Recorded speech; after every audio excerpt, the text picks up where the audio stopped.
ranking every Pacific Division offseason. Why the LA Kings fell behind. Have you ever felt that sinking feeling when your favorite team makes a series of moves that just don't seem to add up?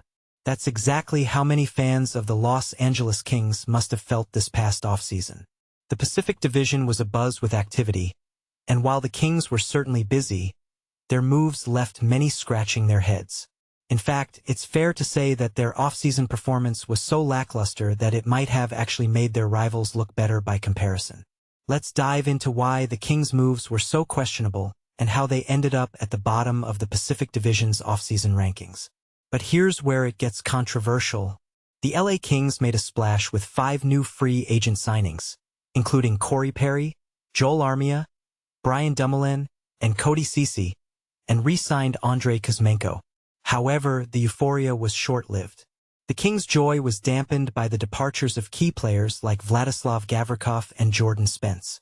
It wasn't just the players they signed, but the contracts they signed them to that raised eyebrows. By committing to multi-year deals with Dumoulin and Ceci, the Kings are tying up valuable cap space that could have been used more effectively in future seasons, when the free agent pool might be deeper. This short-sighted strategy leaves the Kings vulnerable and potentially missing out on future opportunities. And this is the part most people miss. In contrast, the Calgary Flames, while not the most active team, managed to secure key roster members Adam Klapka and Kevin Ball. Their approach of keeping the team intact, despite not making any splashy signings, could actually pay dividends in the long run. The Flames' strategy of building stability might not have been flashy, but it's likely to keep them competitive in the coming seasons. So, which team do you think had the best or worst offseason in the Pacific Division? Let's start a conversation in the comments below.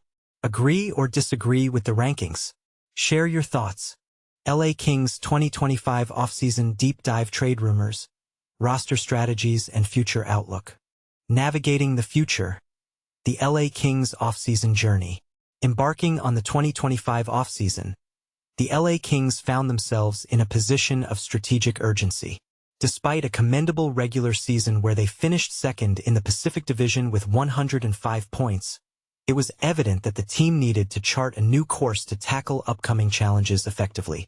The Kings roster, while rich in talent, is marked by aging stars in key positions. Defensive vulnerabilities have surfaced, offensive consistency is lacking, and prudent use of cap space is paramount.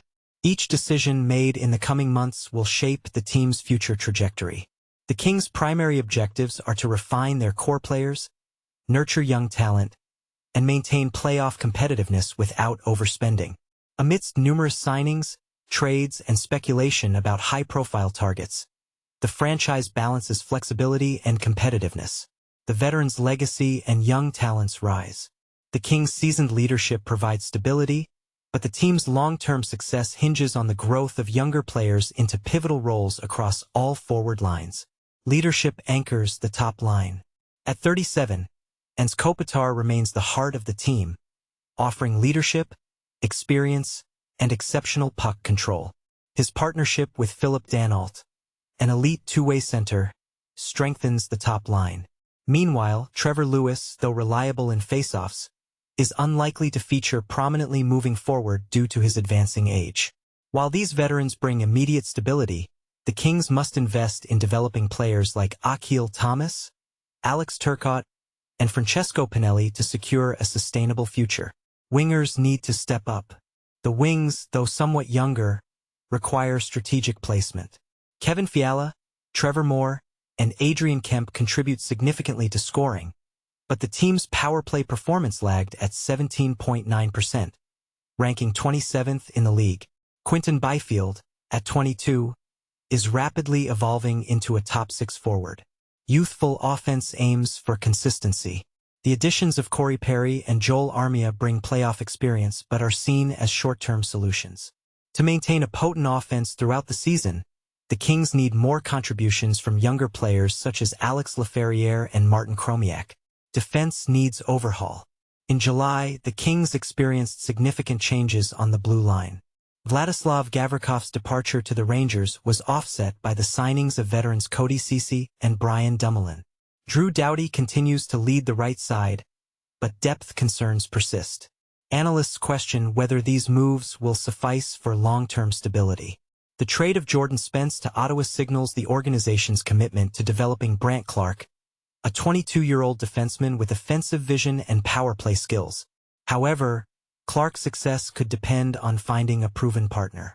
The Kings remain interested in acquiring a top-4 defenseman, with Rasmus Andersson of Calgary being a potential fit.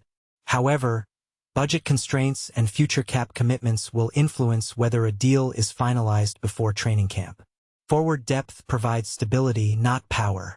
While the Kings boast strong individual performances, their offensive ceiling is under scrutiny. Last season, they averaged 3.04 goals per game, but this figure masks inconsistent production and a reliance on transitional play. Adding Andrei Kuzmenko, Perry, and Armia improved the bottom 6, but none are primary playmakers. The team may look internally for offensive breakthroughs. Quinton Byfield is already making strides, and there's optimism for Alex Laferriere and Andre Lee to develop into secondary scorers. However, rumors suggest the Kings are also monitoring higher-tier prospects like Mitch Marner, Brian Rust, and Ricard Raquel. Pacific Division tightens its grip.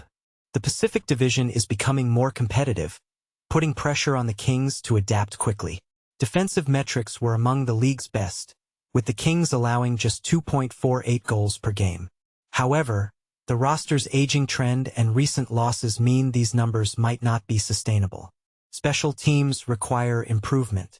To maintain contender status, the Kings must address their special teams. Last season, their penalty kill ranked 10th at 81.4%, and their power play lagged behind top playoff teams.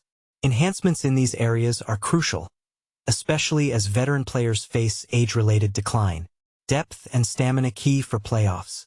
Late-season stamina and depth scoring are critical for playoff success. The Kings need to replace inconsistencies with energy driven by development. Balancing risk with growth will determine whether the roster remains merely solid or capable of a deep playoff run. A statement of intent. The coming season hinges on integrating new players with the established core. If successful, the window for contention can remain open for at least 2 more years. Otherwise, the pressure to reshape the team's foundation will intensify. This article reflects information available up to the conclusion of the 2024-25 NHL season and the early 2025 offseason.